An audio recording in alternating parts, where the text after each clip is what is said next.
I would say for me, that would be humble and humility. And one of the things that I said at that time, and I remember it like it was yesterday, to my oldest employee, who was a senior corporate account manager for banking.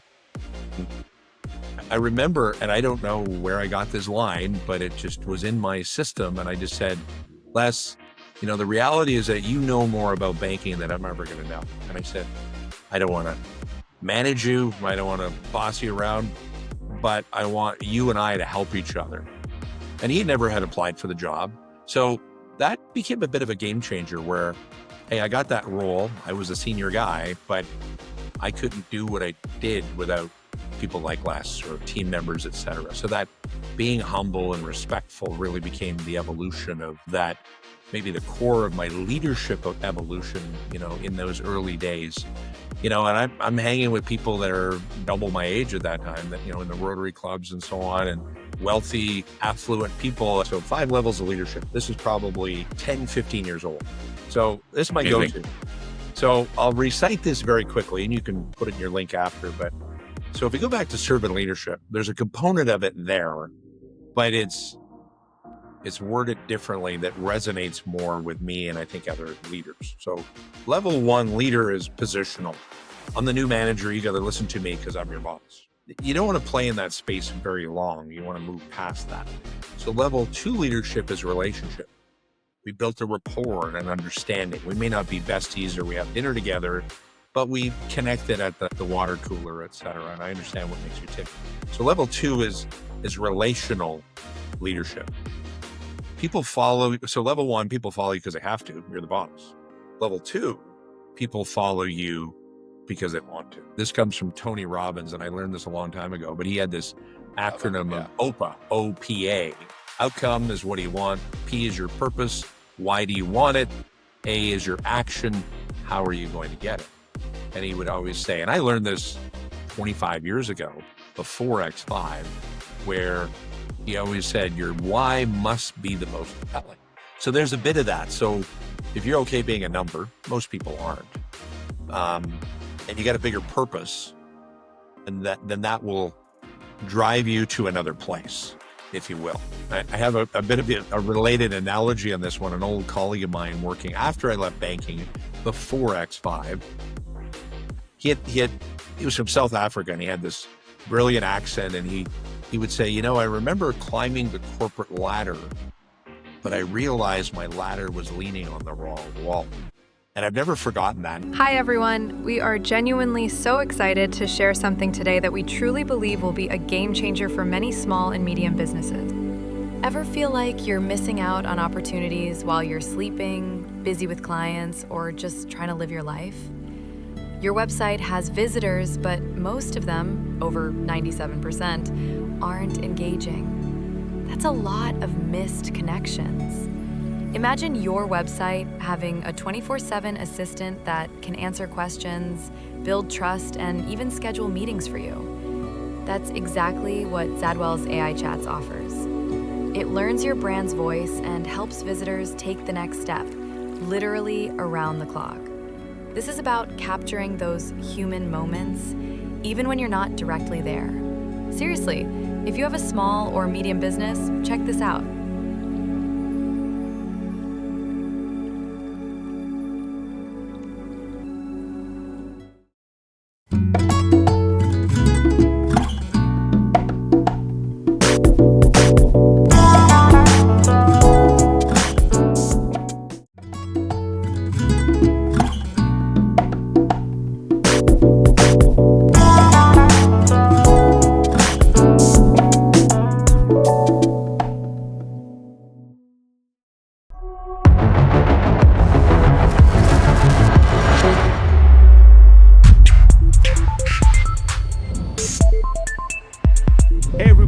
Welcome to Pathfinders. Today, we have an amazing guest, Mack. Mike, please allow me to introduce you properly. With nearly 2 decades of impact across Canada, US, UK, Mexico, and Australia, Mack has coached and guided organizations to not just survive, but thrive. He's the president and founder of X5 Management, and he's a name that resonates with progressive CEOs, business owners, and leaders who know that Real success is powered by aligned teams and remarkable service.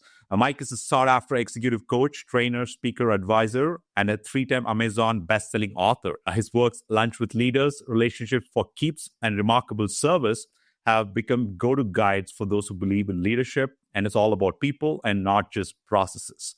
He's also an award-winning authorized partner of Everything DISC, DISC, and the 5 behaviors of a cohesive team, helping leaders decode their communication styles and build teams that actually function like teams. But beyond all that accolades and certification, what sets Mike apart is his mission to help people and organizations get unstuck, communicate better, resolve conflicts, and build a culture that customers remember and teams rally behind. Off the stage and outside the boardroom, Mike is a committed community leader, having chaired organizations like Synergy Network and ACG Edmonton. He's always learning, always reading, always writing, and always lifting others up.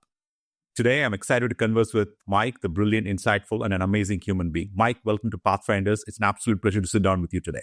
Wow, that is a lovely introduction. If I was having a bad day, I just need to listen to that again, BJ. So thank you for that. Really excited about being on your show today as well and having an open dialogue with you this afternoon. So wonderful. Thank you, Mike. Mike, why don't you share a little bit about your journey in your own words, please, so that we can all hear it from yourself.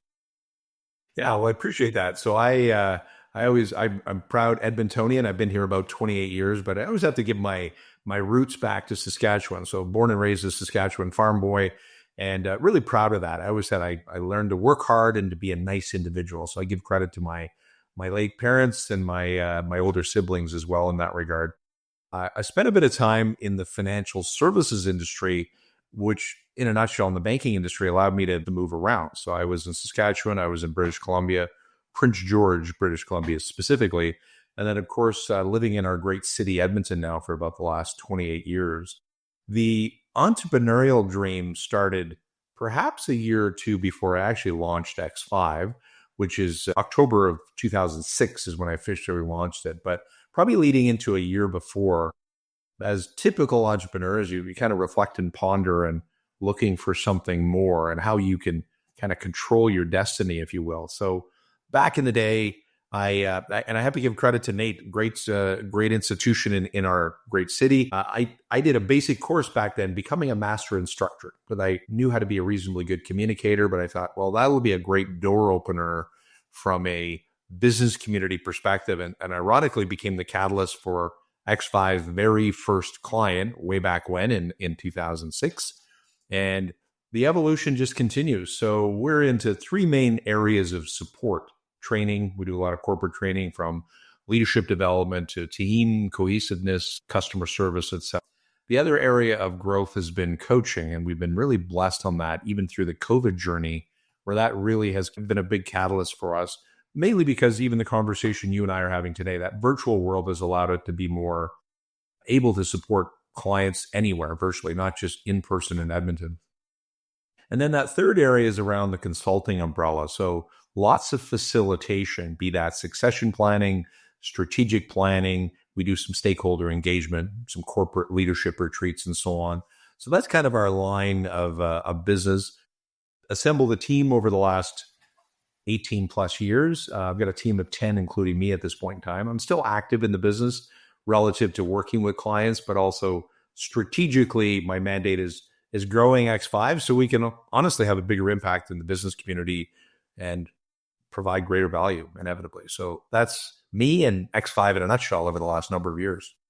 Got it. No, thanks for that introduction and the journey. I'm just taking several years back, decades ago. Maybe I'll take you on a bit of memory lane a little bit. Perfect. How was the young Mike Mack? He was 18 years old, 17 years, about to enter the workforce. What was that period like? Yeah, I appreciate that. And it comes up in my wife, who didn't know me at the time. But if I were to even go back to 13, that's maybe a TSN, I got my first job working at a small farm equipment dealership. I am blessed to say that most people would say the young Mike Mack was a nice neighbor boy who tried to work hard and please his parents and was always nice to people. Something I'm very proud of. I don't say that in a boastful way, but that humble beginnings of just being a good person and being honest and reliable that was a bit of that journey. And so from my vantage point, I always look at that with high regard and fond regard, where I may not have been the smartest guy in the room or in town, but that basic roots was important. As the career kind of, as you get out of high school and evolve, I got into banking at a very early stage. So I was blessed getting into the banking career back in the 80s in Regina. That was another kind of catalyst where I embraced that as a very frontline officer in training. So I remember back in the day making $7 an hour being a banker back then, and working my butt off, trying to make sure that I was reasonably smart. I didn't, again, I always say I wasn't the smartest guy in the room. I have learned a lot of things since then. But again, I hold that in high regard. That allowed me to move around, build a professional image, if you will, in the context of just dressing up and being respectful and polishing your shoes and respecting confidentiality and so on. So that became that early stages of evolution for me, and the early days of career, probably leading into my early 20s, if you will. Got it. No, my interactions with you, you have been extremely kind, professional, right? Like, and when you're always listening. And one of the questions I asked my previous guest out of Portland, Oregon, and asked the person, and what is one leadership quality that you'd like to see among more leaders? And he gave a fantastic answer which is not often considered as a leadership quality. He said, be kind. Just I wish more leaders were more kinder. And I see that quality in you from our first time conversation. So thank you. Yeah, I do remember that. So it came across as whoever is listening and who have got to know you already know that, but I'm just saying I felt it from the first hand experience from yourself. So thank you for that. I'm grateful. Yeah. So coming out of Saskatchewan, so did you always wanted to get into banking, or how was that? Or was that the buzz around that period? It was really a connection. I mean, I grew up in a small town, so there was, you could be a farmer, you could work at a few businesses in town, and even the farm equipment dealership I was involved with at a young age, that was a thriving business back then. It's a lot smaller today. Really, again, if I go back to relationships, I was a bit of a connection, able to get into the banking piece at that point, and that wasn't a dream or an aspiration, but I think what attracted me is that there was something more and bigger than what I was in a pretty small town environment at that point. So my eyes opened in the early stages, and I was very fortunate to be given opportunities of kind of added responsibility, elevated some of my educational opportunities as well. Didn't know what I didn't know back then, if you will, but I knew I had to prove myself and work incredibly hard, and enjoyed a great career over that period of time. And I always look at that now. I spent 15 years in that industry, and I'm in my 19th year at X5. So that seems like a distant past now in terms of this is who I am. And, I wouldn't have it any other way today based on where I'm at and what I get to do. I feel is a true privilege in getting what I get to do. Got it. I'm sure going through your corporate career, banking career, and a lot of the experiences came to a pivotal point. But if you can explain your journey through your 20s and 30s, what was that period like? Because those were the formative years of a lot of your, you're observing the world as a young Mike Mack. And you look amazingly well for sharp dressing, and you still super young. Don't get me wrong, but I'm just saying I wanted to get your thoughts around what was your 20s and 30s like, and what were the kind of opinions that you formed around society, the learnings that you brought in. What was that period like? So before, I think around 2006, you started X5, if I'm not wrong. Exactly. So this goes, if you look at that's from 85 to 2006, just for context. Yeah, 20-year period. Yeah, yeah. I love your questions. You're going back deep in the woods way back when. I want to offer a couple comments, because I talk to a lot of leaders today, and they think about the younger generation, those that are in their 20s, and they think a certain way. And I guess maybe that's a sign of the times. As we get older, we judge the younger generation, but we were all that age once. Again, I go back to my roots, where when I got into the banking career, there was a couple of things that were evident. Number one, work hard, be honest, be reliable. So that didn't change. I was very fortunate that I had some people take me under their wing and challenge me. And I always reference one of my favorite managers that worked with me in probably about a 5-year period of time back in my mid-20s. His name was Terry, and he's retired now. He lives in Kelowna. He's a great guy, but he was tough on me. So care and candor. And there was the tough love. He created opportunities for me, made a real difference in that stage of my career, but it wasn't easy peasy. You had to work for it.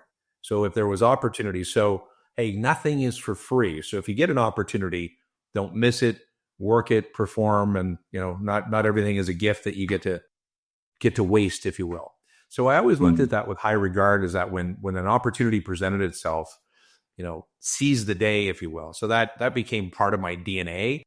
Interesting enough, I'm not sure if that was from my childhood. I knew I wanted to work hard, but I realized working hard and being a nice person and taking advantage of what was in front of you, whatever that was, proved to be a really important thing. Now, you got me on a roll here now. So if I go from 25 to 29, now I started to get a bit more hungry, literal hungry, in terms of a young family, making X number of dollars. Fortunately, back then, I'm making more than $7 an hour back then. The cool part about the banking career is that you could apply for another position within the same company and you could move. I lived in places like Regina, Yorkton, Saskatchewan, Moose Jaw, Prince George, BC, and of course now Edmonton.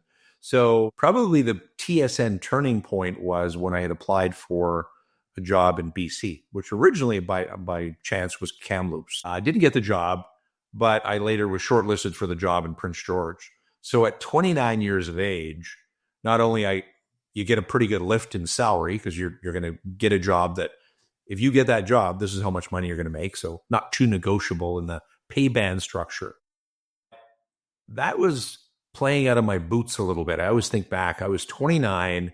I had the largest branch in northern British Columbia, and I was the youngest manager in the network. And I had employees working with me that were 60 plus years of age, and I was 29. And that was exciting, but it was stressful times. I never took anything for granted, and I had to work above my pay grade, if you will, to get there. You commented about the guest you had on at Portland earlier. You made a reference about qualities. That's right. Here's a great segue. I would say for me, that would be humble and humility. And one of the things that I said at that time, and I remember it like it was yesterday, to my oldest employee, who was a senior corporate account manager for banking. And I remember, and I don't know where I got this line, but it just was in my system. And I just said, Les, the reality is that you know more about banking than I'm ever going to know. And I said, I don't want to manage you. I don't want to boss you around, but I want you and I to help each other. And he never had applied for the job. So that became a bit of a game changer where, hey, I got that role. I was a senior guy, but I couldn't do what I did without people like Les or team members, et cetera. So that being humble and respectful really became the evolution of that, maybe the core of my leadership of evolution, in those early days. And I'm hanging with people that are double my age at that time, that, in the Rotary clubs and so on, and wealthy, affluent people. And it was stressful at times, right? Because you're almost feeling a bit of imposter syndrome sometimes, like, what the heck am I doing here? And fortunately, I had a pretty good run of that journey over time. So, I mean, a quick contrast comparing to 2025 and probably late 80s or 90s, mid 90s, like what are the quick contracts that you're able to see? Wow. Well, how, I mean, the leadership landscape has changed so much in the last 20, 30 years. Well, what are the quick contracts if you immediately close your eyes? Oh, wow. That comes to your mind. Well, so just as a holistic side of leadership or on my own, just for clarity? I mean, your observation as yourself, like you have seen people, how they led teams and motivated people and probably took them under their wings. And like you mentioned, and is it still the same or has it changed, or how is the landscape overall? Yeah, it's definitely changed. I would say maybe I was lucky because that early years of career working with the bank, very structured, very professional. Most managers were pretty good people. Right. There wasn't a lot of bad people. Like that was part of the brand and the organization of working for a big national bank. So they were very robust on training and development. I referenced one of my favorite managers, Terry, earlier because he was rare because he was a banker for a long time. he was always really had an entrepreneurial mindset that I admired. And there were things that he would do or get me to do that were outside of the box, still within compliance and so on. So maybe a little bit of they work with a lot more entrepreneurs today than in a box type of managers. The other part of landscape is, we have to pay greater attention to our people. We did then as well, but that's way more apparent today from a leadership perspective. Somebody just asked me that question the other day. Mike, what are your advice on dealing with that younger generation? Well, we need to find out what makes them tick. That isn't new, but like if they don't necessarily want what I want, but I want to find out what they want. So maybe there's a bit more tailoring, if you will, in the context of mentoring and leadership development, where it's not in a box, we're all going to look like this and act like this in 5 years. I think that's probably a key different component that I would see as well. The advancement of technology and the ability to access information. I mean, it's just so rapid today where you can have a 20-year-old that knows 3 times as much about you, about things like, let's say, technology or AI, not likely with you, but that's the lane that they can play in. And I think that's been the change. The other aspect is maybe in the early stages, I was a lot more patient as an employee. Right. Hey, in 5 years, I can do that. Where I'd say the other part of today's environment, maybe there's a greater degree of persistence versus patience, where, hey, we want to be here in a year. Well, it doesn't always work that way. So I think our workforce is accelerated in that regard. And maybe that's a bit of the notable difference where, even building out X5 for me, I put a lot of attention on team and who each individual is and what their unique abilities are and how to best serve that. That's important because we aren't all the same. We're not all wired the same exactly. So finding that diamond rough, et cetera, as an example. So I think that's a notable evolution over the last 20 years anyway. Got it. I may circle back to this conversation, but I wanted to get your story out, your journey registered properly. So you've spent enough time there. You were in BC. Then what was the motivation like to start like a coaching business, get into the coaching industry? Like how was X5? What is the evolution of X5, if you will? Yeah. Well, I put a book together on that a number of years ago in terms of relationship for keeps. So it kind of loosely depicts my journey. But I would say, like most entrepreneurs, because I've reflected on a lot today. Maybe at the time I didn't know what I was doing, but most of us want a better future reality.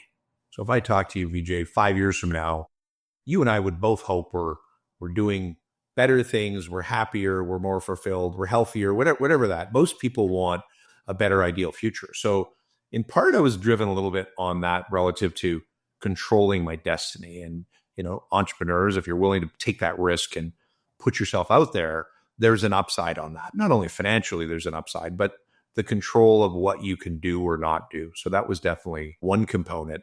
Again, I have to give credit to my banking career because I was fortunate to lead a project. I was still in Saskatchewan where I did a lot of facilitation when they launched a national sales management program for the bank at that time. And I maybe had the gift of the gab at that point where I was tapped on the shoulder and kind of trained the trainer. So I was able to facilitate that program with a lot of leaders at that time in Saskatchewan, which became a catalyst for my next promotion. So couple that with the entrepreneurial dream, a bigger future. I had some skill in facilitation and speaking, if you will. And that really became the catalyst of X5. And, there's a bigger story behind X5 in terms of it was a lowercase x multiplier effect. And we did 5 things and everybody called it times 5. And that drove me crazy. So I had to change it to a capital X. But really that evolved to where we are today in the context of training, coaching, consulting. So it's people-related work. So whether you're training in groups of 10 or 20 or 30, or you're coaching 1-to-1 or 1-to-3, group coaching, whatever the case may be, that became a bit of that attraction. And I also knew, even in my management background, while I had training in the banking world, I appreciated that coaching. We didn't call it coaching at the time, but when somebody gave me wisdom or mentorship, I in turn tried to pay that forward. And I have some cool little success stories. And I'll share one that maybe that was a catalyst I didn't even know at the time when I was in Prince George. And there was someone that was really a frontline customer service rep teller back in the day who had an aspiration of getting a job that was available that arguably she wasn't fully qualified for it. Her drive, her determination, her customer service. And I took a chance on her and I developed her. And it's been a while since we communicated, but it was 10 years later after we worked together that she still praised me that I wouldn't be where I am without you. And while that's a lovely compliment, I think it validated that, hey, what if we can make a difference with people? And the luxury we have today is we get to do that with a lot of people working in a lot of different organizations. So sometimes my team or I are blessed to have an impact on a person that maybe their manager didn't have the ability to do that. So that still gives me tremendous joy. When Sally or Ron get a promotion 3 years after we work together and they become a VP or a director, we feel really, really excited about that. And hopefully in some small way, you had an impact on that. And that's, again, like I said earlier, that may not have been the drive at the time, but I think it was a bit of the DNA that I wanted to make a difference, but I wanted to make a difference in the people side. I always had some people skills, basic people skills that I developed over time. And that really became a bit of the catalyst. I didn't want to sell water bottles or coffee beans. I wanted to work with people directly. That's how that really became X5, if you will, and where it's at today. Got it. No, you're also an author, like an established author. You have published multiple books yourself, Lunch with Leaders, Relationship for Keeps, and Remarkable Service. So did the writing career bring you to X5, or is it the vice versa? Is it the stories that you wanted to tell? What was the leading thought? Was it the writing or was it the coaching part? Yeah, great question. You are a heck of an interviewer. I admire the awesome, thought-provoking questions. So obviously I had been established for some time with X5. So if I started in 2006, really my first book came out in 2016, so 10 years later. So it was a catalyst of the things that I was doing. So for the record, the first book was Remarkable Service. I did a second version of that. So the first book was pretty basic. The second version became a lot more robust. So I started to become more aware of what my environment, what I'm seeing. So if that evolves to things like Relationship for Keeps, well, I was always a relationship guy, right? So that's how that book evolved. So even fast track to Lunch with Leaders in my latest book in February of 2025, Weekend Wisdom, I have more awareness of what I see, and I wanted to capture that in words. So for simple illustration, Lunch with Leaders, I took 12 stories of senior leaders, executives, business owners, and put that in about their journey as the entrepreneurial journey.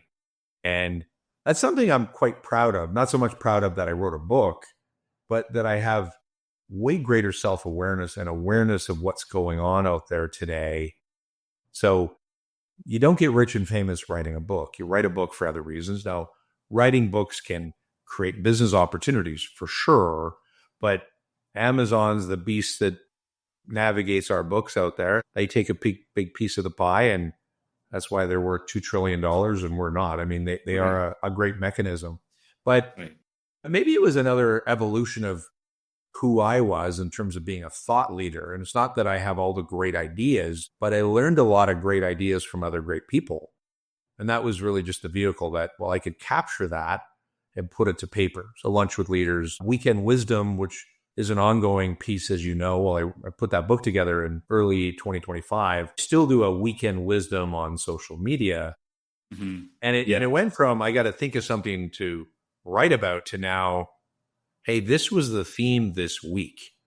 There's always a theme, be it imposter syndrome or getting things done or alignment, et cetera. So that I get to experience that on a weekly basis. Hey, the theme was this, challenge or hardship. And I would create something on that. So again, the more people that you and I get to talk to over time, of course, a lot of stories get created, and we all love a good story. So from my vantage point, I've had greater appreciation. I had lunch with an entrepreneur today, and just in an hour of learning that 30-year story in an hour. I mean, a very quick version, but I love that. I just get a lot of joy out of, and I picked up on some insights from his story today, and he doesn't even know that yet. And I'll go, wow, that really impacted me. And he didn't intend to share it to brag about it, but it was, wow, that's impressive.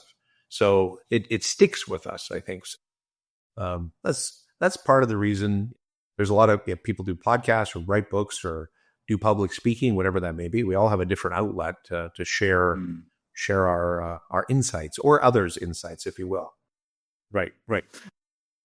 The journey of people, I mean, I completely agree with you. I mean, like, I put in my profile the things I care about are leadership, technology, and humanity. When people ask questions about it, I really mean that, because I don't know, maybe from the last 8 or 10 years, I felt it's, I mean, what else have you got? Humanity is the only, we are stuck with humanity. Humanity is the only thing we've got, and it's all about people. You say that you kind of like summed up the exact same thing in a beautiful way. But I think people have innate like leadership qualities by themselves, a father, a husband, an entrepreneur, a professional. They have like different leadership qualities. Like, what have you observed as like a core leadership skill? Like, what does the core leadership look like? Because that's where you champion on. What does that look like to you, Mike? That's a great question. And I think there's probably more than one answer. I'll give credit to Patrick Lencioni, who's way more famous than I am. And one of my favorite books of his is The Ideal Team Player. And I think this is applicable in leadership as well. And he talks about humble,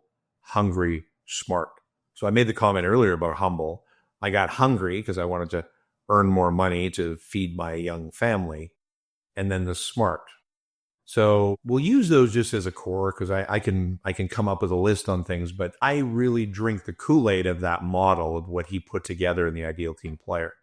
So if you think about humble, and we'll think of famous people just for simplicity. Well, I've never met him. You'd say, Mike, if there's one famous person you'd like to meet, who would it be? It'd be Warren Buffett, because he's a pretty successful guy. Pretty much everybody in the world knows who he is. But I think if I looked at a core tendency, that humility it just comes through in every interview. He's incredibly smart, billionaire, etc. So then the next part is that hungry side, that there's a drive, there's a hunger of something more. Whether you're in sales or you're a hockey player and you're Connor McDavid, right? You got that hunger to win. But it's not always about yourself or the amount of income or the amount of goals, but it's about, I'm hungry for more. I'm hungry to make a difference. So I think that drive is fundamentally important. If I was giving advice to a leader, hey, be humble. But you got to be hungry. You got to have that. That smart aspect is really the people skills. That's not so much academic or book smarts, but the ability to connect with people like you and I believe we both do that reasonably well. In the context of your leadership, technology, and humanity, I love that. And the more I get to know you, the more that sticks in my mind. Like, you're a good man, a good person. So a lot of similarities in that regard. So a little tip on this, and this is for your listeners as well. Lencioni would say, well, rank those in order. And we can do this on your show if you want. But he would say, well, which one's your number 1, number 2, and number 3? So I will give mine first, and you can think about that one. I would say number 1 for me is smart, because it's been a learned skill of how to connect with other people that aren't always like me. Nothing to do with how many books I've read or the education or otherwise. That's smart. So that's me. Because I grew up in small town Saskatchewan, number 2 for me is humble, for sure. And then the third is hungry. I'm always hungry, but most people don't know that I'm hungry in the context of growth and drive, because that's not in the forefront of, hey, can we do business together? And I'm rubbing my hands and I'm grabbing your wallet. And I'm not saying that everybody does that, but that's where the hungry person may do that first. So out of maybe our own curiosity is, where would you rank those for yourself in order? I was thinking about it as you were saying it. I would think hungry is there. There's definitely a hunger. I feel it myself. I cannot lie about it. Hunger is there. Excellent. I don't know how smart I am. I don't really know. But people told me I'm humbler and whatnot. But I think probably the smart would be number 2 or number 3. Number 3 probably. I would rather be humble than being extremely smart. Good for you. Yeah. So, I mean, if you look at that, we're literally wired the exact opposite if you put that in perspective. Yet we align somehow on our past conversations, including today. So again, there's no wrong answer, I think. And just for a tip for your listeners and viewers as well, is that he really has a Venn diagram. So 3 overlapping circles. Well, we're not perfect humans. So in the context, you might be a little bit more hungry, you might be a little less humble, but the awareness of that is everything. That's why I love what I do, is that, hey, I could sometimes be more hungry. And then the smart side is I get involved in a lot of very different conversations and meetings, and I have to be able to navigate my interpersonal skills literally every conversation. So that's why that's ranked number 1. Doesn't make me smarter. I just think about that one a lot, because no 2 meetings are ever the same. But I think it's a good takeaway. And based on your question, that would be, and I coach on that as well. I would say, hey, be mindful of humble, hungry, smart. I admire people that are super hungry, that are very motivated for growth and what they can do and how they can expand their business. I admire that a great deal. Again, there's no wrong answer, but it's just your own awareness of that's how you are. And as long as you're at peace with that, I think that makes all the difference as well, right? Where I always say, if we were, you were never a client of ours, but we had a relationship, I'd be okay with that. Because if we lost a client, losing the revenue is one thing, but losing the relationship for me is even harder. So it goes back kind of the humble side of it as well, where, hey, how did that happen? We have past clients, we still have a relationship. They're great people. So they may call for insight sometimes, and we don't charge for that, but it's the business we're in. As you said earlier, humanity, or we're here to make a difference and help people be better, if you will. Right. I work with someone. I worked previously in a larger corporation. I don't want to name it. It's not, because I had a fantastic time working there as well. So, but someone, my colleague, he's really like in his late 50s and like really almost 30 years of experience and whatnot. He told me, Vijay, the moment I realized I was a number in a spreadsheet, I just couldn't do it anymore, right? So that I lost the drive. I lost a sense of purpose. I realized it very late in my career, when I was in like mid-50s or early 50s, I think he said. And he said I couldn't do it anymore. Is that a, would you call it ignorance from a leadership point of view? Because like some of it also has to play with who leads the organization and why people felt that way. Maybe he's completely wrong, but also there's some truth to it, which I've also felt being in the corporate for a long time. What do you think about it, Mike? Well, as soon as you said the story, I have a perfect example for me. In the banking career at that time, and I didn't reference that company. People can find out what that is. But I remember I had the privilege of meeting 3 of the CEOs of the bank in my career, that 15 years. And there was a lot of restructuring going on before I left. And I remember the CEO coming from Toronto to Edmonton back in the day. I remember it like it was yesterday. Well, we're focused on shareholder value. And then I think eventually mentioned customers, but never once mentioned employees, people. And 60,000 employees back then, whatever the number was, 54,000. And almost like everybody noticed, like, hey, that's a missing piece in this conversation. And then a couple of weeks later, it was almost like a memo, like somebody said, hey, by the way, you forgot to mention people. So like, P.S., people are important too. To your business connection or friend's comment about that, it's important. And I think inevitably it leads to purpose. So I got a lot of joy out of being a banker. It was a great organization. But it was the people that I got to work with, be it customers, be it your team. Purpose. And I'll share a little nugget. This comes from Tony Robbins, and I learned this a long time ago, but he had this acronym, OPA, O-P-A. Outcome is what do you want? P is your purpose. Why do you want it? A is your action. How are you going to get it? And he would always say, and I learned this 25 years ago, before X5, where he always said, your why must be the most compelling. So there's a bit of that. So if you're okay being a number, most people aren't, and you got a bigger purpose, and then that will drive you to another place, if you will. I have a bit of a related analogy on this one. An old colleague of mine working after I left banking before X5, he was from South Africa, and he had this brilliant accent, and he would say, I remember climbing the corporate ladder, and I realized my ladder was leaning on the wrong wall. And I've never forgotten that. And he shared that probably 25 years ago. And I'm like, that was just such a impactful quote, and just how he said it so eloquently, right? And I think sometimes that happens where, hey, it's good. And the reality is, it's never going to be 100% good, but is it 79% good most of the time? I've had good times and bad times in 18 plus years at X5, but I wouldn't change it for anything. I have way more good days because I'm on purpose.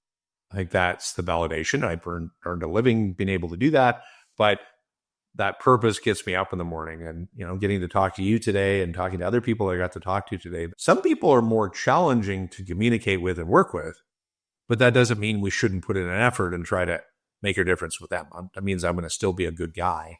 So great question. And I think made me think a little bit about that as well, but that still holds true today. Maybe that didn't hold true 25 years ago, because maybe I didn't think about it as much as I do now. Where I would say, BJ, there's, people have three options if someone's not happy in their career. And sometimes they're not in a position of power. So if you're not the leader or the owner, you can't change everything. So, right. Hey, can I be a better contributor to this team, even if I'm frontline? Can I grow and develop? You could. Option one is probably status quo. Don't do anything, or grow and develop. Option three is go find another door and work somewhere else. I mean, that lots of people, you, me, everybody we know didn't start one place and never went anywhere else. I mean, there's still a few of those people exist, but it's pretty rare. Lots of people change and evolve over time from a career perspective. Right. Quick nugget, if I can. I've adult children now, and my son often used to say this, and he would comment, "Hey, he said first he hasn't said this for 5 years, but he's like, hey, I'm looking for my dream job." So I said, so what is that? I don't know. How to figure that out. Now, it's the old saying, begin with the end in mind, because we'd say, I want the dream job. Maybe I have the dream job for me because I love it more than 80% of the time. And it's a great thing. Are there challenges? Absolutely. So I think be clear on fundamentally what you want. Hey, I want to work with people. I want to make a difference. Do you want to work in a company with 60,000 people or 60 people? Very different cultures, et cetera, right? And if you got 60,000 people, you're probably going to be a number. 60 people, you might be a key member of that team. You never know, right? Right. No, great answer. I love all your answers. Like, I can keep hearing. I'm like lost in your answers and like, okay, what should I even ask? Lovely answers. All good. Speaking of the humble, hungry, or smart, like, let me tell you how smart I am.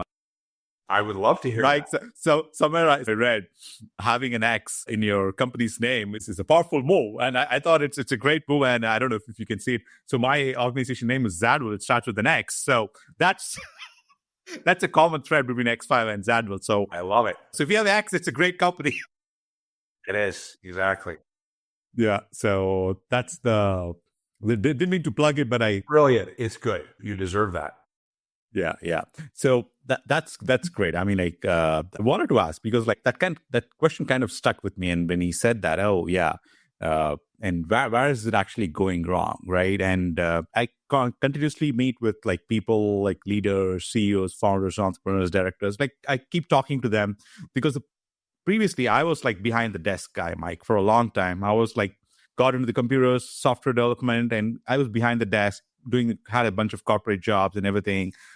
Traveled to a lot of countries, which was useful in a way. Met a lot of people, but I did try to climb the corporate ladder, like the guy from Africa mentioned about. I did try to climb the corporate ladder, and got the positions I wanted, got the salaries I wanted. But at some point, much later, I'm 40 years old right now.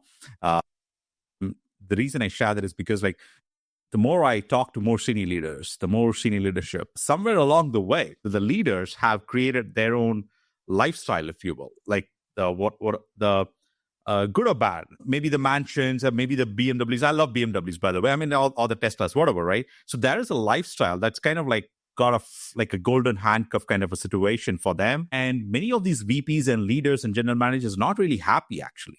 I've felt it's not a generalized statement. Don't quote me on that, but I have much my personal observation because they were kind of chasing something. They got there. They have a lifestyle. It's great, but somewhere along the way, I feel it. Some say it, some don't. But I felt like they were not really happy. So what's really actually going on there, Mike? Like, what's the missing piece actually? Again, you ask really great questions, and I think I might have a reasonably good answer on that one. If I go back to OPA, outcome, what do you want? Purpose, why do you want it? Action, how are you going to get it? So whether I'm talking to a VP or a mid-level or a CEO, I've asked these questions many times.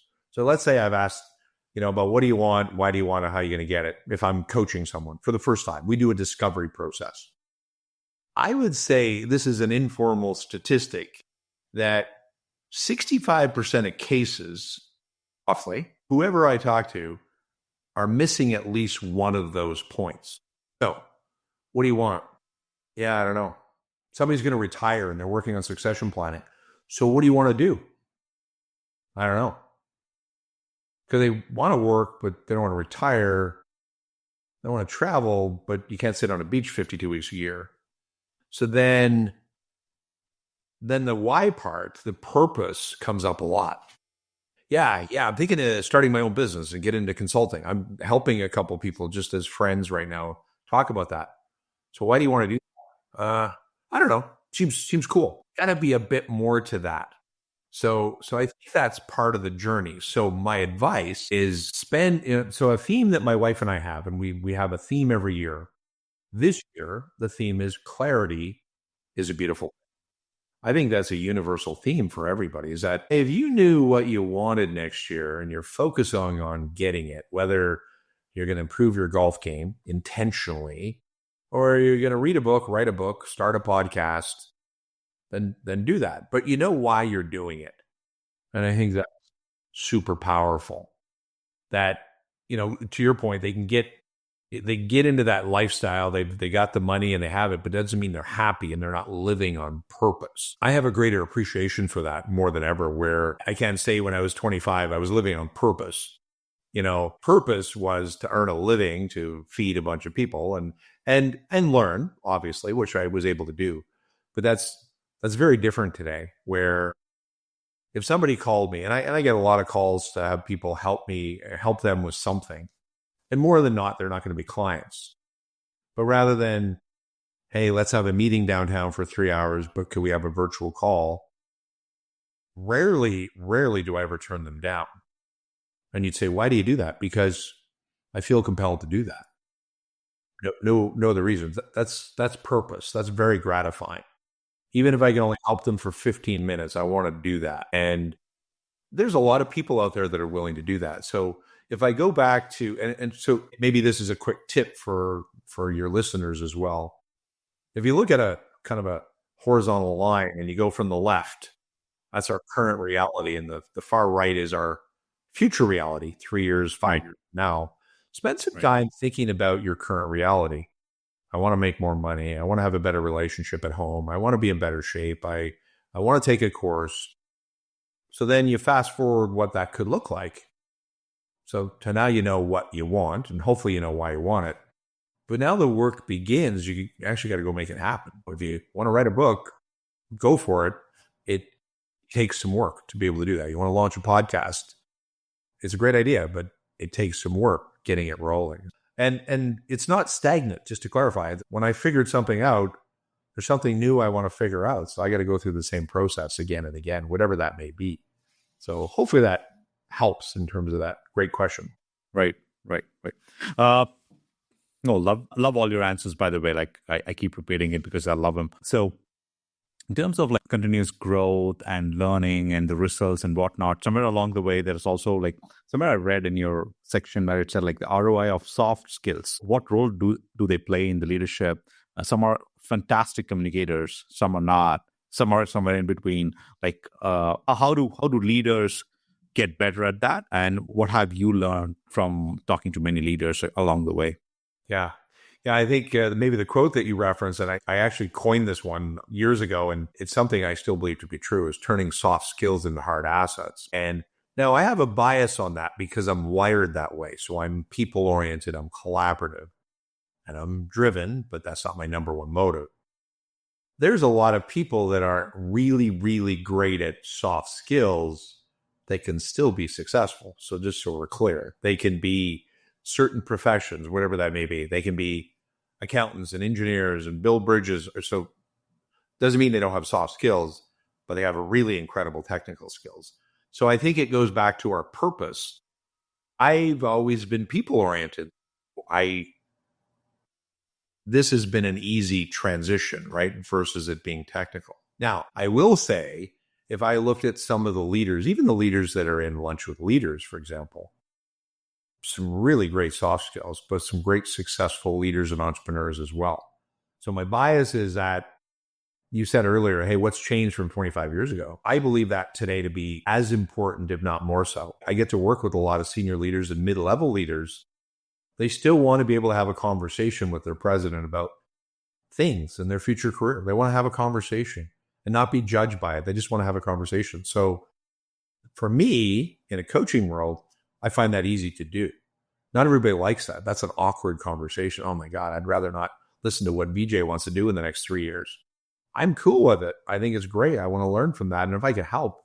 So fortunately, what we get to do is that we get to help do that. So if we say our tagline is aligning leaders and teams to achieve, largely that's via communication and interpersonal soft skills as well. It's less technical in nature versus how do we get 10 people in the room heading in the same direction? There's an art to be able to do that and to do that well. So when I talk to younger leaders, they'll talk about, hey, maybe I should join Toastmasters or be a better communicator. Hey, any of that's great. That's up to you.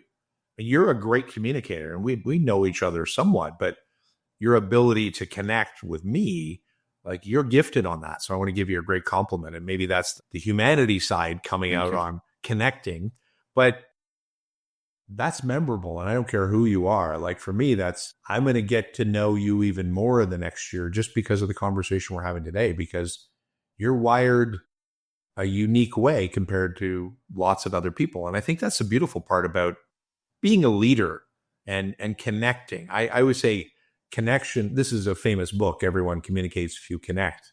Connection's about the other person.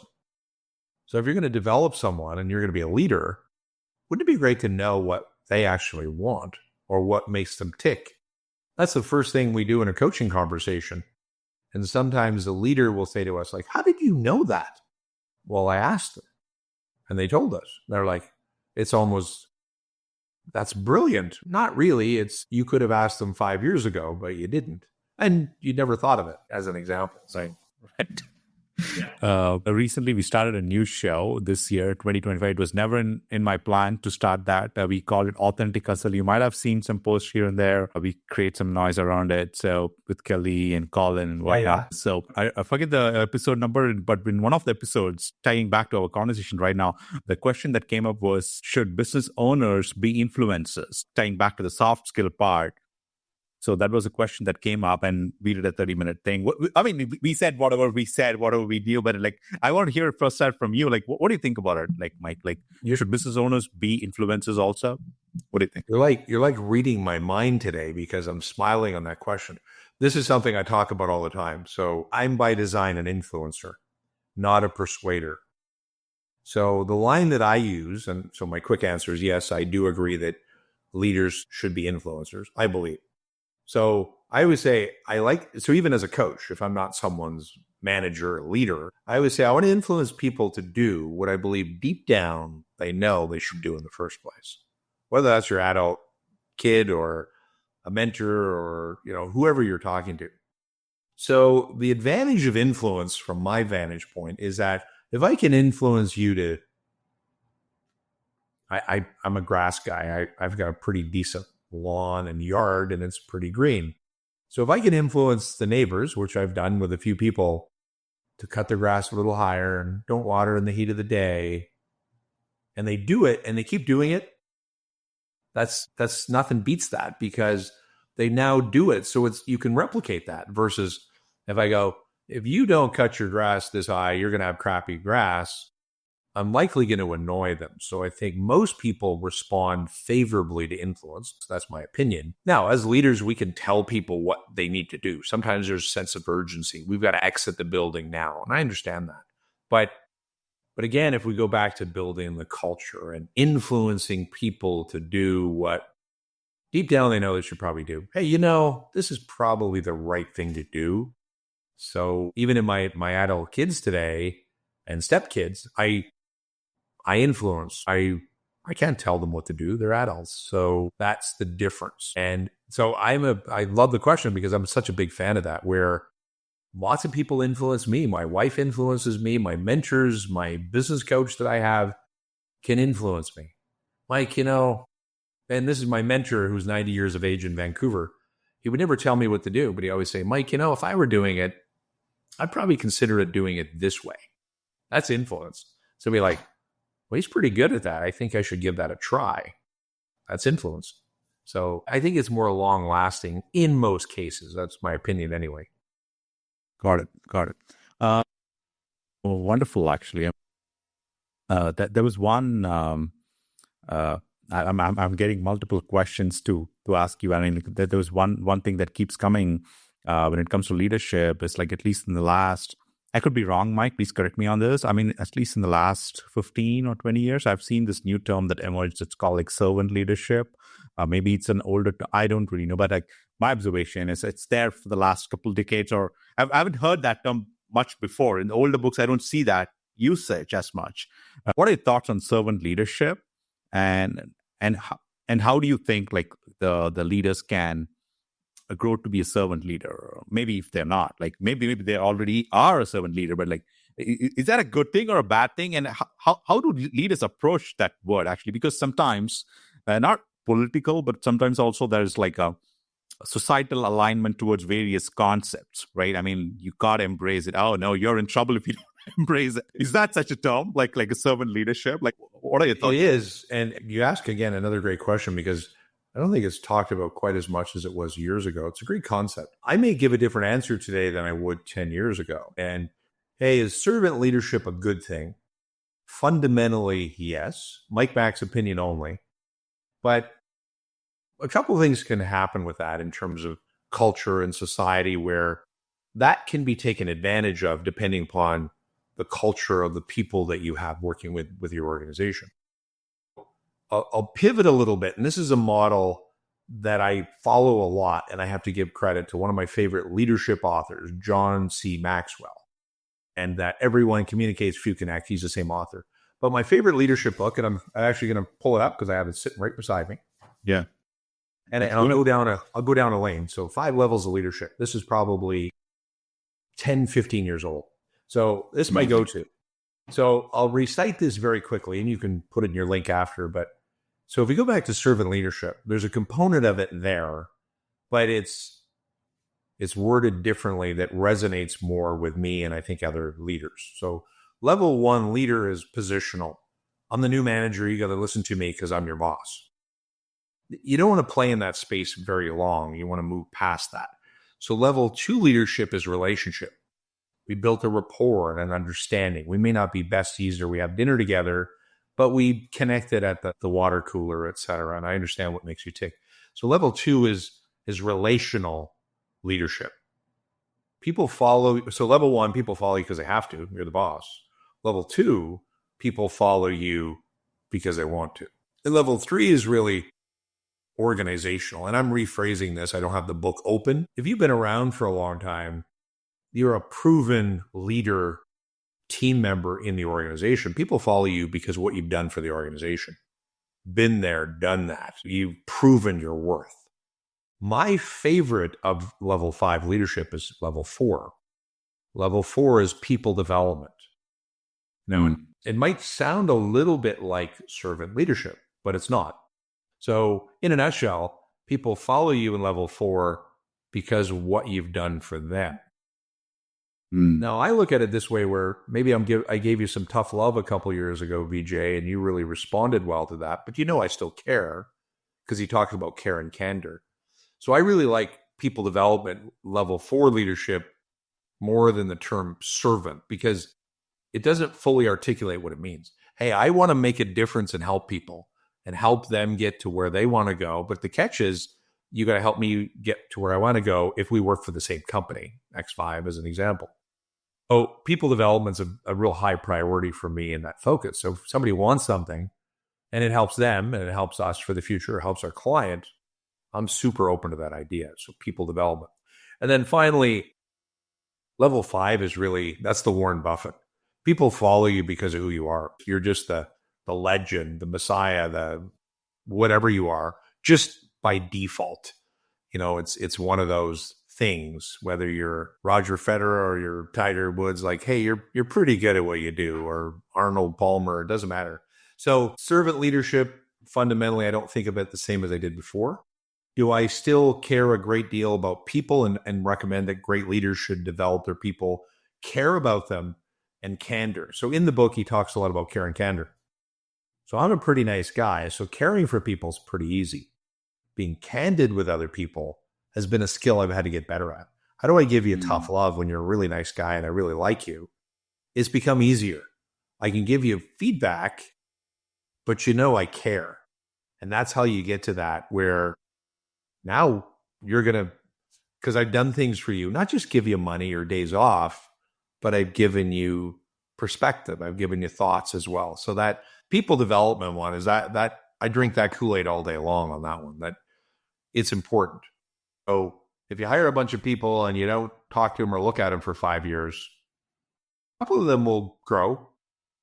Most of them won't, because you've got to give that input. So anyway, my perspective on that.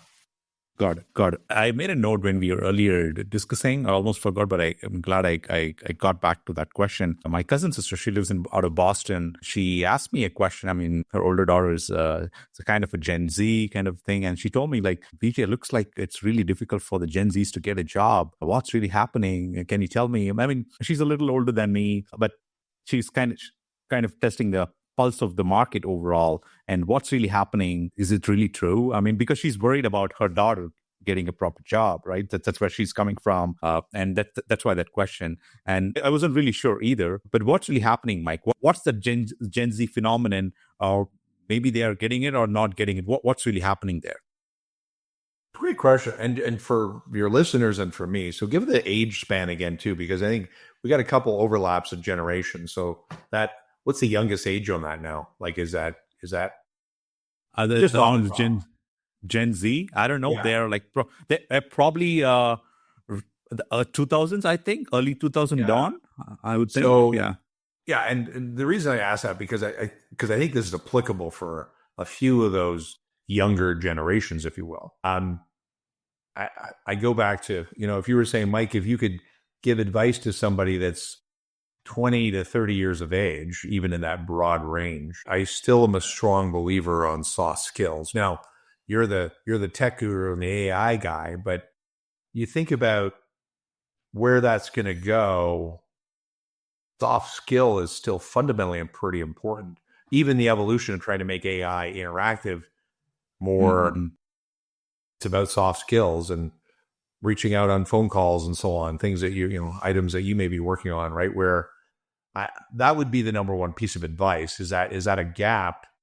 Is that attributed to technology, that everybody's looking down at their phone and their device and we're not having a conversation? That isn't applicable with everyone, but it's definitely a pretty large percentage.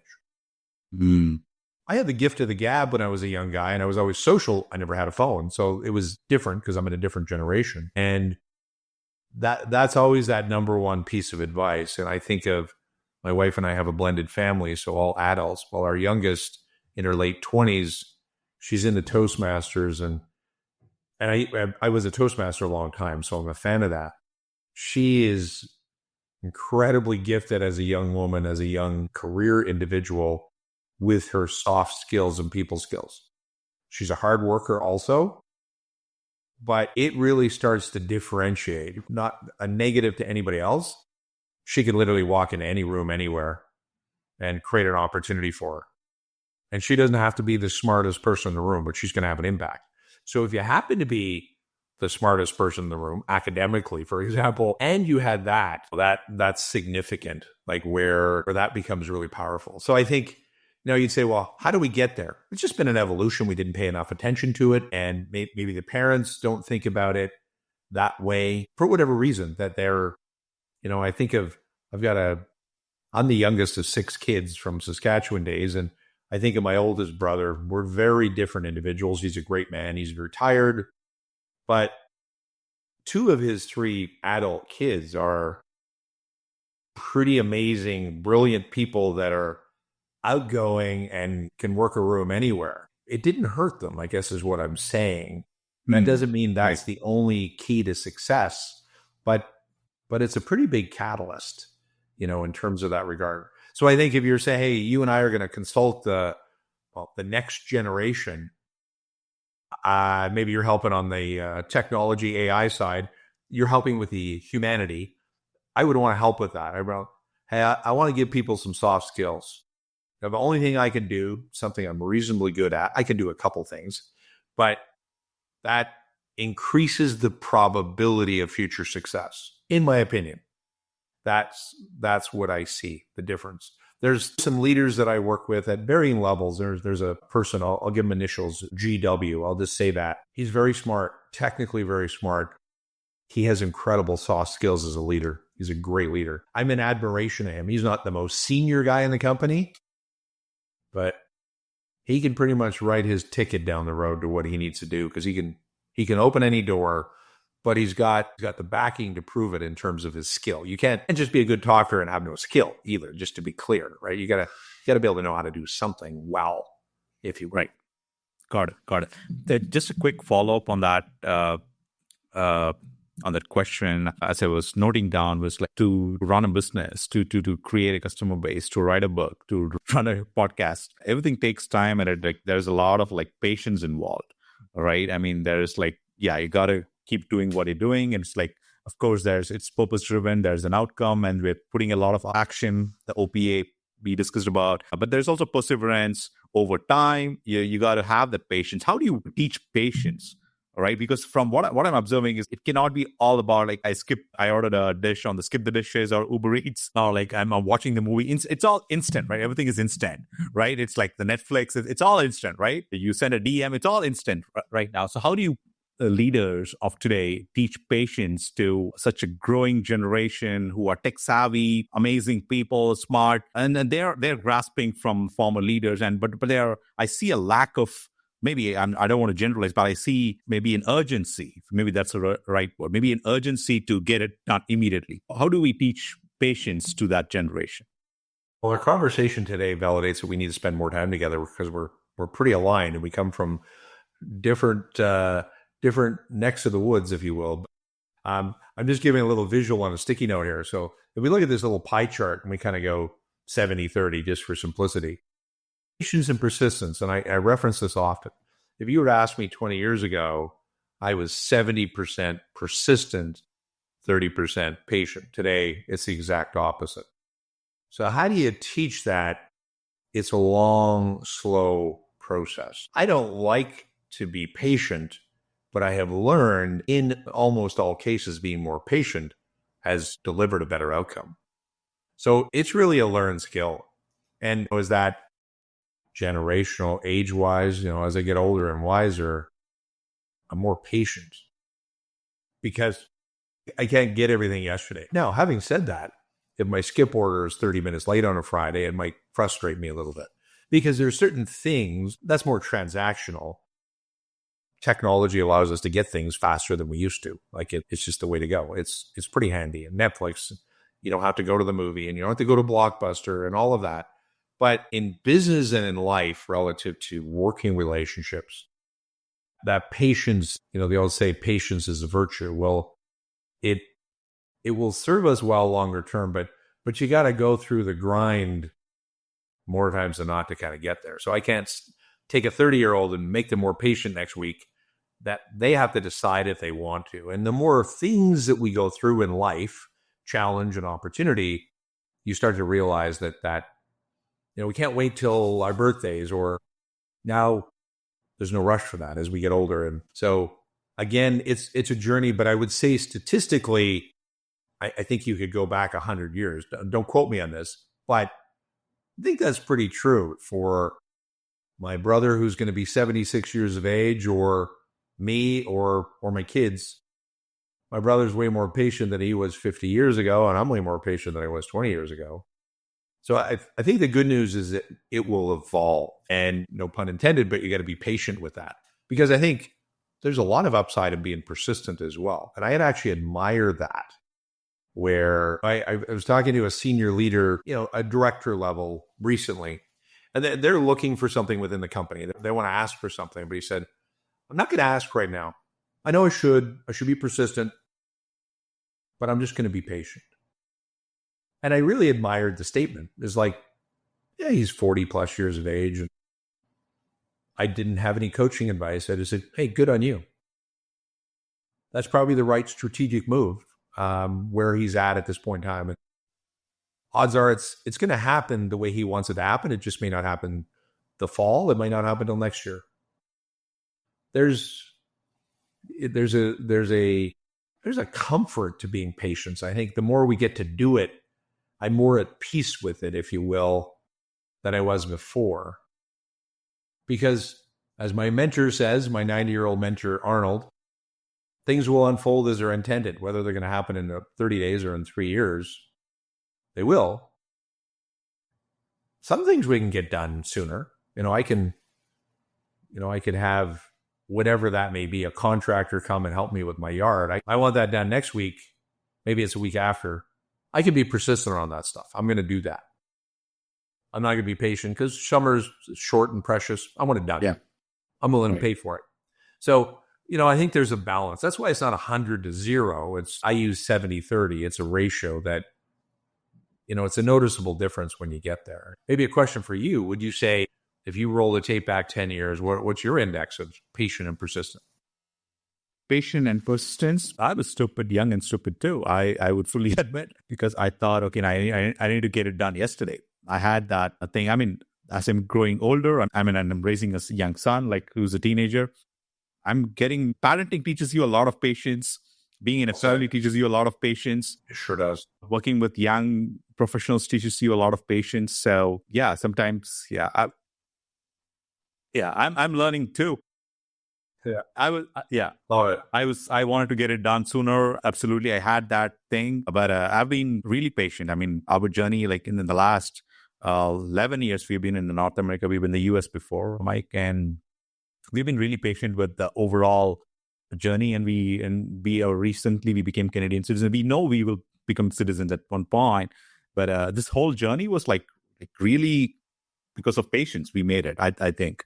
And as a family, we had it. Otherwise, we couldn't have made it through. I love that. And by the way, I did see the acknowledgement on Canadian citizenship as well. So congrats on that. But that's a great story. Just sharing that to go, hey, we had to be patient to get that. It's worth it. Obviously, I'm hoping from your vantage point, it's worth it. And got the beautiful Canadian flag behind you there. So that is. And even when I think of, where I've been in Saskatchewan and I went to BC, you travel a lot further than I did to get here. I'm older than you, but that travel, the journey of 1,000 miles, I mean, is the journey worth it? And I think it goes back to the purpose side of it. If you got a bigger purpose, you'd argue that you might be more willing to be patient with that. Maybe that's perspective, right? I think whether it's the lifestyle, the safety of family, whatever that is, the opportunities that present themselves. I'm grateful. I went to Saskatchewan, BC to here. This is the largest city I've ever lived in. So my kids enter this in elementary school to now work in a city with 1 million plus people, way more opportunities than wherever we lived before. So I'm proud of that, even though that journey was that far, where yours is significantly more physically, but it was purposeful. And I think that's the piece that we have. Right? Yeah. Aligns perfectly well, because I think the driving factor is the purpose. The larger the purpose, maybe your patience level is also larger. I love that answer. Amazing. So let's do a little segue in our chat. Sure. And this is a segue where I bring AI into the conversation and ask AI to make a drawing for us. Cool. If you can make a request what AI needs to draw for you, maybe we'll have a question around the image that it generates. Are you ready to try that? Yeah, I am. And I think this is a cool idea. And it's crazy because I have 100 things I could think of, but I think the first thing that I would think of, just as you asked me that question, what does the future of world peace look like? That's my question. I got to share my screen. Okay. Not sure why that one trickled in my mind. Yeah, go ahead. Draw me an image of, did you say world peace? Yeah, depicting the future of world peace and what that may look like, I guess, something like that. Of world peace. Okay. Let's see what it comes up with.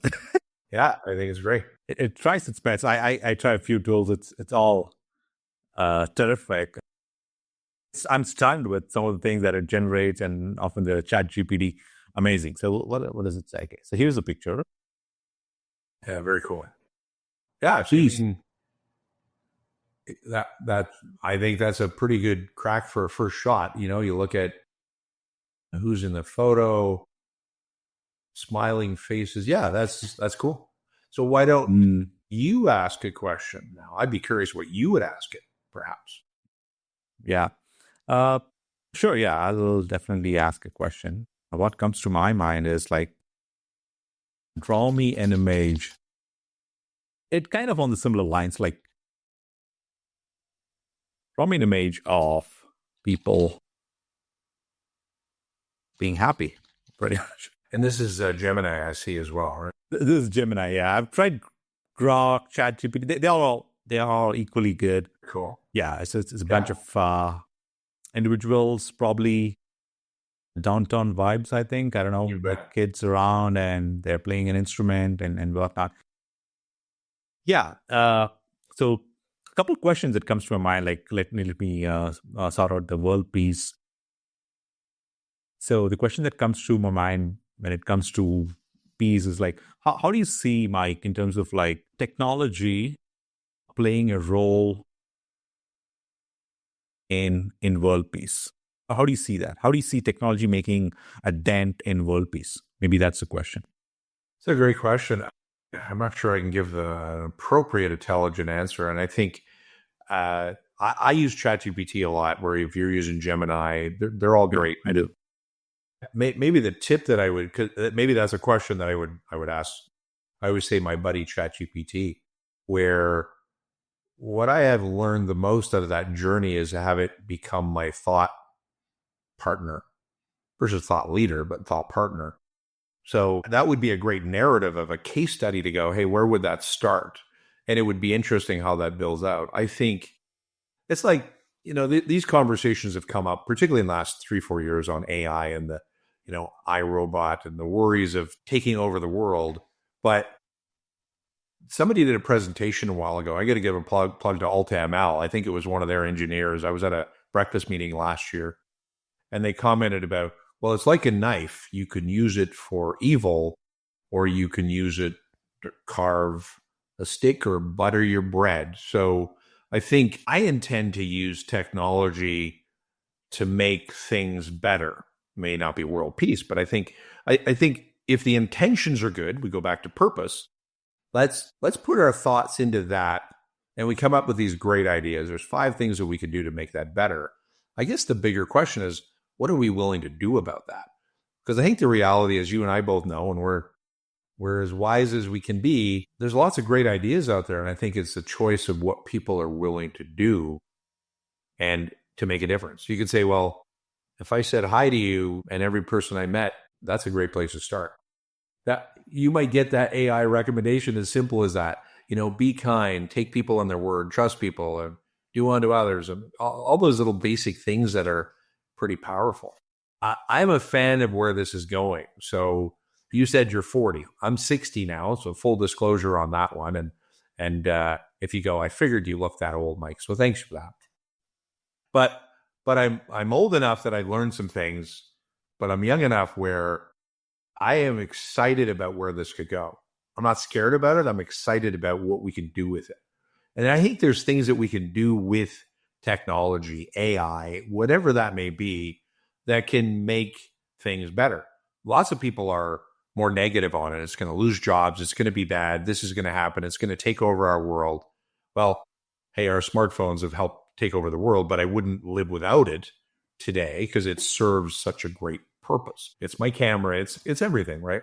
So I think be intentional about what you could do with that. So weekends particularly, I might go on either my audio ChatGPT on my phone, but I never ask bad, silly, evil questions. I ask good prompting questions that will give me to make things better. I think that's what we could do with it.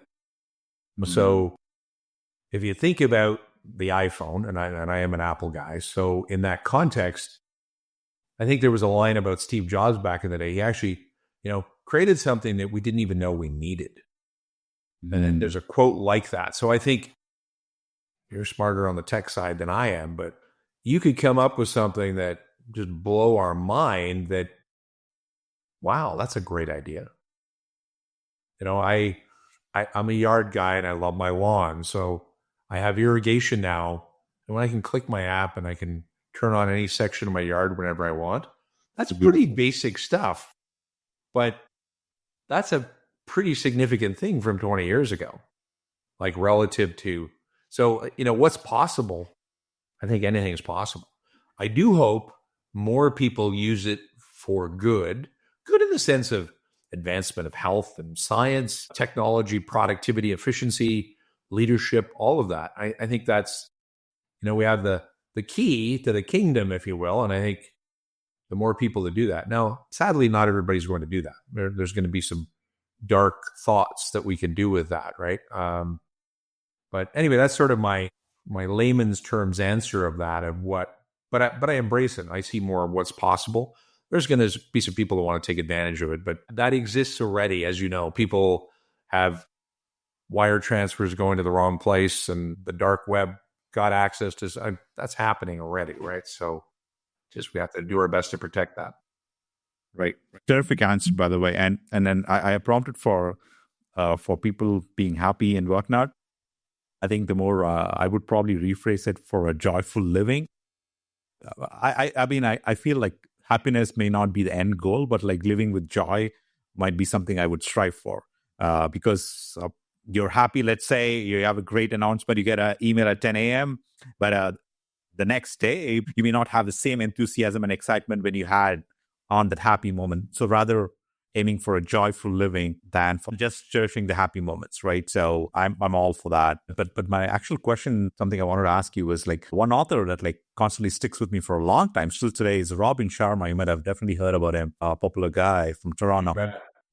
I've been reading him for last 18, 20 years, for a long time now. And he has definitely made an impact in terms of the way I think. Probably one of the reasons I'm even sitting here is probably because of that guy. But I never knew he was from Canada. I never dug into that. When I was reading him in the early days, he was quite popular. But I'm reading his recently I took one of his old books and I was reading something that stuck with me and I did underline. It said that, remember, the purpose of life is a life of purpose. Yeah. Something that came up in our conversation even today. What do you think the purpose of life is, Mac? I love that line, and it's interesting. I have to dust off even an old book of Robin Sharma again, because the audiobooks, he's got just the most thought-provoking, kind voice. His voice is he's just got a cool voice. Only Robin Sharma could talk like that. The purpose aspect, it's getting up in the morning. So again, that's why it gets tricky. Humble, hungry, smart, entrepreneurship, leadership, etc. I'm a fan of the holistic life. And what I appreciate what I get to do when I coach people. People will ask sometimes, so do you at X5, do you do life coaching? Well, we do business coaching predominantly, but we pretty much talk about life every day. Mm-hmm. So if I'm working with a CEO, we might spend more time talking about a health issue with a spouse or a family situation, etc. And I think that purpose component, as Robin would state, can get you through the tough times as well, because I'm blessed. I live in a nice home. I have an amazing wife who's an incredible support to me. that I get a lot of joy and purpose out of that. I get to talk to people like you or other individuals that give me joy and connection. That's my purpose. I don't want to work in a cubicle and not talk to anybody. So I wish more people could find that purpose. Some people don't ever think that they can find it, or, hey, they're too old. I don't know. I'm already 40, I'm 50, I'm 60, whatever that may be. And I think there's some entrepreneurial stories like Colonel Sanders and KFC. He started a business, like, don't quote me, but 60 some years of age, right? Yeah. So like, how did that happen? Like there was that purpose. So what I like about what I get to do is we get to talk about that sometimes. Lots of people don't ever talk about that. Yeah, you know what I'd like to do is this. I'm going to share a quick story on this. This is a funny one, but it goes back in 2001. I did a stint in the insurance industry when I left banking. So I was in financial services for a while. And I had to terminate someone, and I'll leave his name out. And he was a bit of a unique person for our culture and for the business. And I still remember this like it was yesterday, Vijay, because when I parted ways, I shook his hand, took his laptop, and you're no longer working here. He went, yeah, it's all right. I think I'll become a lawyer. I went, what? Yeah. So anyway, the guy was a young guy, mid-20s or so, and he left. I never seen him again. Like 2.5 years later, I get a letter from the Hawaiian Bar Association basically verifying former employment with the company that I was at because the guy was a lawyer. And it just still blows my mind. I'm like, hey, did he find his purpose? Maybe he did in terms of that. But it was like, yeah, right. But you never know. So I don't know if I gave you a reasonable answer or not, but purpose can take you a long way. I'd heard this line once before. Let's say you're in a relationship and it ends. Well, Vijay, you were my whole purpose. Well, sometimes you got to go find a new purpose. So that's part of the journey, right? Where, because purpose is nice and broad. Like my purpose is to make a difference, which fundamentally is true. But I get to do that in a lot of different. I can say hi to my neighbor. I can shovel somebody's yard in the wintertime if they're out of town or whatever. So I think that's what Robin does really well, Robin Sharma. And I don't know what book you're reading, but I just remembered one of my favorites in the last Mega Living, yeah. Sorry, what's it called? It's called Mega Living. Yeah, that's the title. Okay. Yeah. So the Saint, the Surfer, and the CEO, I think, is one of his books. And I remember listening to the audiobook and I'm like, what the heck is this book about? That's kind of a purposeful book, if you recall, right? Like if you ever listened to it or read it. But yeah, he's a master at that. And you've inspired me today that I got to get another Robin Sharma in my audiobooks again, because he's a legend. Yeah. And a Canadian as well. Yeah, he's amazing. I can keep reading his book again and again. My favorite is his Greatness Guide. These are like, you have 5 minutes, you can quickly read. There's a Greatness Guide part 1 and part 2. You have 5 minutes, you can quickly go read a page and then keep moving on. So I love that book. Of course, The Monk Who Sold His Ferrari, that's a fiction, but it's great book again. Yeah.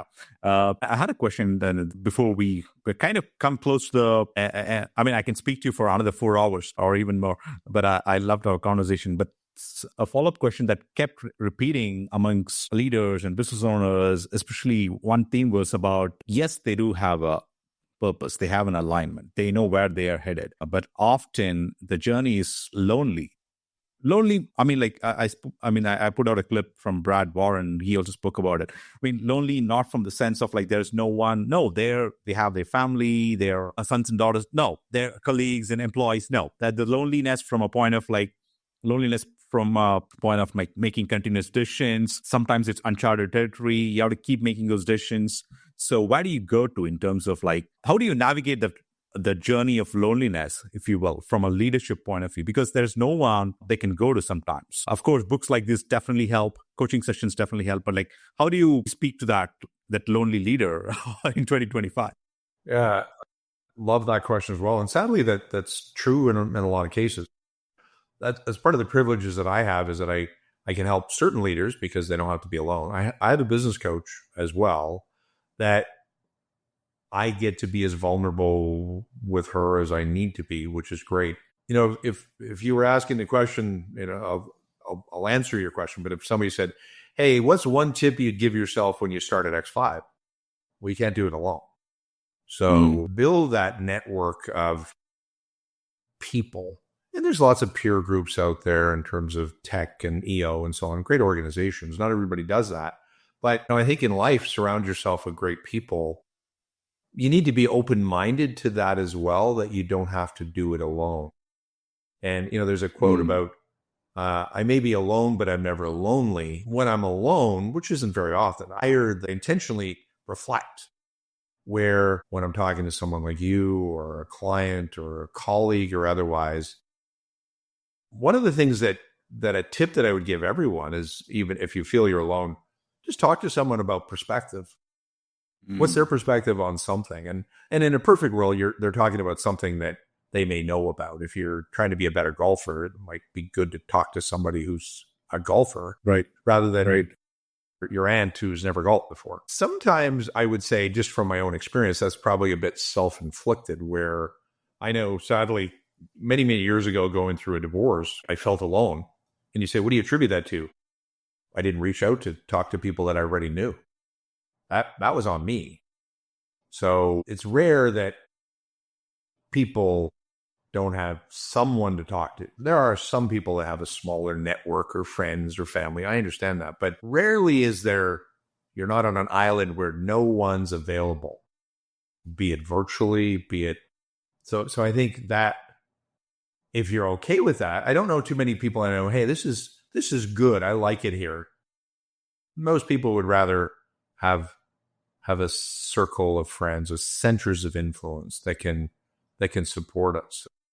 Again, go back to purpose. I'm grateful because I'm a relationship guy. So that's never been an issue. But it was when I went through the darkest time of my life, going through that back in 2008-9, where I didn't talk to anybody. And then I will say, as soon as I started talking to someone, my oldest mentor, Arnold, who's 90 now, things got better because I wasn't alone. Like almost, it wasn't like quick fix, but it was like, what the heck was I waiting for? That'd be the advice on that, is that, again, love your questions today, because that one's so powerful. And most people, me, you, hundreds of others like us in Edmonton, genuinely would help somebody if they asked.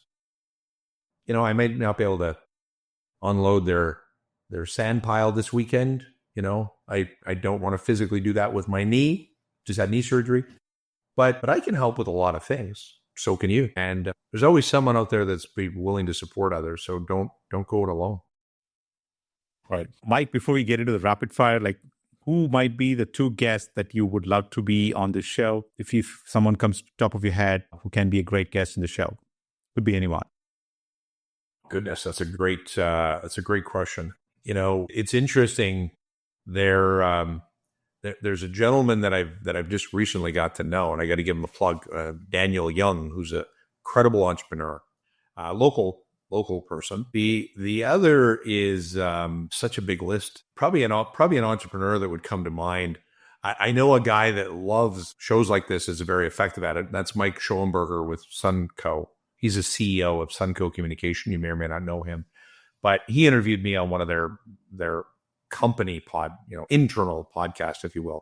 But those are just two names. There's lots of others that I think that would get, and I can't speak about Daniel as much because I don't know him as well, but just spending time with him, I could spend another 4 hours talking to him as well. Like there's a lot there. Got to give you a ton of credit. You were very gifted at doing this. So while I was grateful to be invited to your program, you're pretty special at how you put this together. And this is just a really rich conversation. Not so much what I got to say, but we got to have this great conversation. If this is never aired or recorded, this would still be a great conversation. I just want you to know that. So kudos to you on that as well. No, I loved it, Mike. It's an absolute honor. It's a pleasure and an honor. So thank you so much for your time. And before I let you go, I have a few rapid fire questions and we'll get around it. And I would love for you, if you can introduce those guests, I'd love to get to a conversation with them as well. So appreciate that. So a rapid fire about you, just to get to know you a little bit more. Signature. What's Mike Mack's signature style? What's one word your clients often use to describe your coaching style, if you will? Trusted. That'd be the word. Because I get privy to a lot of conversation. So that's probably the number one thing that's the greatest compliment anyone can give me. I take that very seriously on that. I think there's other skills that I bring to it, but the ability to have them trust me and they can get to say whatever they need to say is pretty critical. When it comes to decision making, do you prefer making decisions with data or with intuition? It's a great one. I think it's a combo of both. I have greater appreciation for data more so today than I used to because I know it's important to be able to do that. I am a visionary, so I have some intuition in certain things. I've got one of my team members who's really great on the other side to make sure you dot the I's and cross the T's to double check that the information, the data, if you will, is. So I'm way more intentional about putting the effort in onto getting that. I may not be providing it, but I'm definitely going to ask for the data way more than I did 10 years ago. No question. Got it. When it comes to like audio fuel, people in terms of like listening to audiobooks or podcasts or anything, like who's your go-to author or a podcast? And literally, I'm going to cheat a little bit because I went through a lot of books this year. It's all right.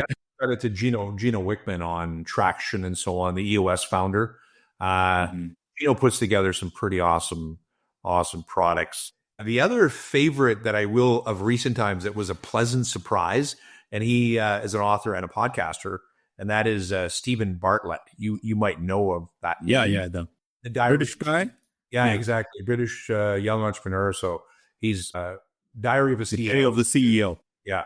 And so I went through the audio, but it was funny. I told somebody about the book and they went, he's got a book? Because they knew him more as a podcaster. And for a young man, he's just made me think about a bunch of things. Like I just think it's like the Diary of a CEO is not what I expected. And I thought that was a darn good book. So, and there's maybe I'll give a third plug. I'm a big fan of Dan Sullivan. So he's a co-founder of Strategic Coach. Dan is a thought leader. He's anything from Dan Sullivan, The Gap and the Gain, and he co-authored a lot of books, but search him. There's no bad content with Dan Sullivan. Dan's a rock star. I've listened to, I'll say everything he's done. He keeps producing it. So there's no way I've ever listened to everything he's done because he keeps pushing out content at 80 years of age. And he's a legend for sure in North America. There's no question. Got it. If you're writing your fourth book, what would you write about? Or maybe you don't have to say it. I'll give a little clarification. So if I was writing my sixth book, because I have 5 out. So there we go. Probably the first one that comes to mind, only because I have it in draft from 10 years ago. So I just never wrote it. It would be a bit of a connecting the dots. So Steve Jobs did that. It's in my weekend wisdom, but connecting the dots. So if you go, how did we get here? Well, if you roll the tape back, it's sort of connecting the dots of your journey. So something like that, where there's stories, and it may not be like a lunch with leaders, but it would be, so BJ, how did it come to be that you and I are having a conversation today? Where were you and how did you get here? And then you hear my story. I think that's fascinating. And not because I have an idea of the book, but that would be the book, because we all got here somehow. Sometimes we got here on purpose. Sometimes we got here by accident, and depends. But it'd be something like that. I'm not sure if that's the next one, but it will be one of my books someday. I got a goal to write probably 10, so I have 5 done already. So I got a few more on the system for sure. There you go. A leadership icon that you would recommend people follow and get inspired by. So, sorry, just clarify. A leadership icon you would invite people to follow them and get inspired. Like anyone who comes to your mind, like top 1, top 2. Well, I mean, I commented about Warren Buffett earlier, just less so about investing. Just what I would listen to him. I've listened to just YouTube videos of him in the past, that I think, he's of 90 plus years of age. I think we have to look at remembering how he got here and how important that is. I referenced John C. Maxwell before, the 5 levels of leadership. Probably in my leadership journey, he's probably one of my top 3 go-tos on leadership always, John C. Maxwell. My claim to fame is I met John for 10 minutes one-to-one in Edmonton not by accident. He was at an event, but he was sitting in the corner by himself, and I got 10 minutes one-to-one with him. He's a really, really nice guy, and he's incredibly. He's written 75 books. So that John C. Maxwell's earned the stripes of being a leader legend for sure in that. So those are probably two notable that come to mind for sure. Got it. And if someone is spending an evening with you or a morning breakfast, like what's your go-to drink? Like, would it be, are you a coffee person or like a tea? What's your go-to drink? Depends what time of day you're meeting. It might be a bourbon on a Friday night on my patio. Yeah. I am a cappuccino guy. I have a nice machine at home, and we bought a new machine a number of years ago. And I want it to taste like Italy. And of course, it tastes pretty good. So not a big coffee drinker. I drink 2 to 3 cappuccinos a day, but like I had mine, I'm done for the day. Restaurants, I pretty much order a cappuccino 90% of the time, probably. Got it. Wow. Mike, where can people find you, and where's the best place for people to get in touch with you? Thank you so much. Well, our website to X5 Management, X5, X letter X, number 5 management.com. Direct email, mike@x5management.com. Feel free to connect on LinkedIn. You and I are connected together as well. I'm a big LinkedIn fan, so if someone reaches out, I would say, hey, I heard you on Vijay's program or whatever the case is as well. But always open to a connection or a conversation as well. So that's how we would be able to do that.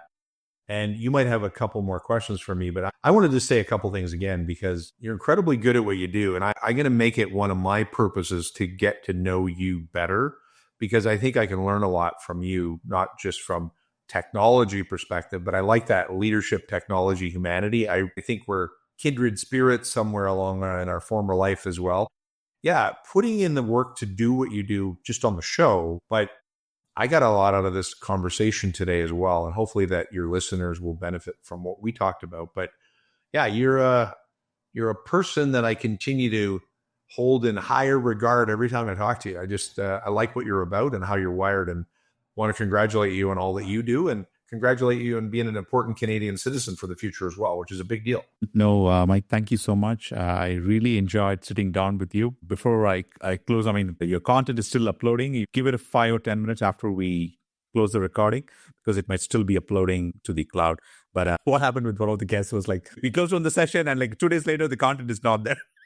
We had to follow up, and then we got it back up. So I forgot to mention that earlier. But anyway, long story short, like I thoroughly enjoyed sitting down with you, Mac. The stories that you brought in from Saskatchewan to BC to Edmonton. And like the first time when I came to Edmonton, I saw something really unique about the city. It was like I came in December, I think, and it was not the peak winter, but in about a month, -40 kicked in, -39, -40 kicked in. Yep. Right. I'm like the first time experiencing it I was in Toronto at the time traveling. And like -40 is like people are with their Tim Hortons coffee. I was staying in the downtown at the time, and like it's like any other day, right? And I haven't seen that anywhere. That kind of a spirit, right? This is the northernmost populated city in the northern hemisphere, Edmonton. Sure. What a spirit the city has. I love that. So thank you. You're a wonderful person, entrepreneur in the city of Edmonton. So I love that. Thank you for your time. I truly enjoyed the conversation. Absolute pleasure.